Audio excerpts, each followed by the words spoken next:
Chers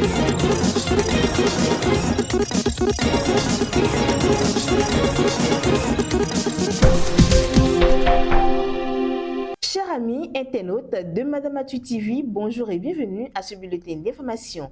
À Abomey-Calavi, un infirmier a été condamné ce mardi 5 mai 2026 à 12 ans de réclusion criminelle dans une affaire d'avortement clandestin ayant entraîné la mort d'une jeune femme. L'affaire remonte à janvier 2023 après la découverte du corps de la victime sur un dépotoir à Womé.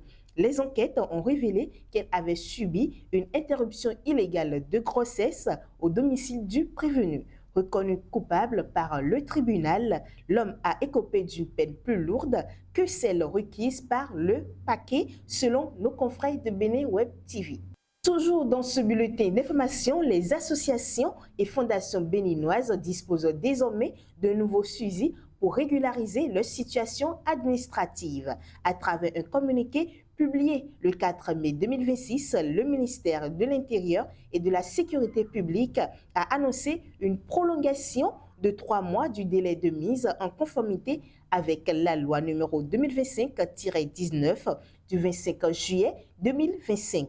Par cette décision, les autorités béninoises entendent offrir plus de temps aux organisations concernées afin qu'elles puissent accomplir les formalités exigées par la nouvelle réglementation. Cette démarche s'inscrit dans la volonté du gouvernement de mieux structurer et encadrer le fonctionnement du secteur associatif au Bénin.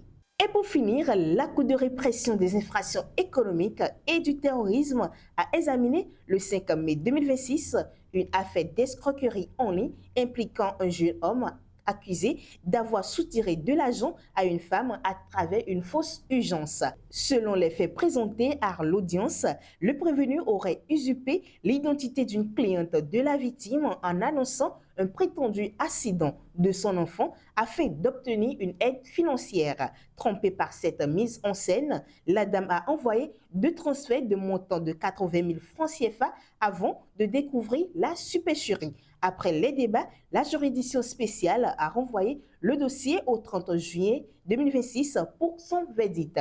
Le mis en cause a été maintenu en détention provisoire en attendant la suite de la procédure. Et ce sera tout pour ce bulletin d'information. Merci de l'avoir suivi. Surtout, n'oubliez pas de vous abonner à Madame Atu sur Facebook, YouTube et TikTok. Et pour ne rien rater, suivez-nous sur www.madameatu.bj. Merci de l'avoir suivi et à très bientôt.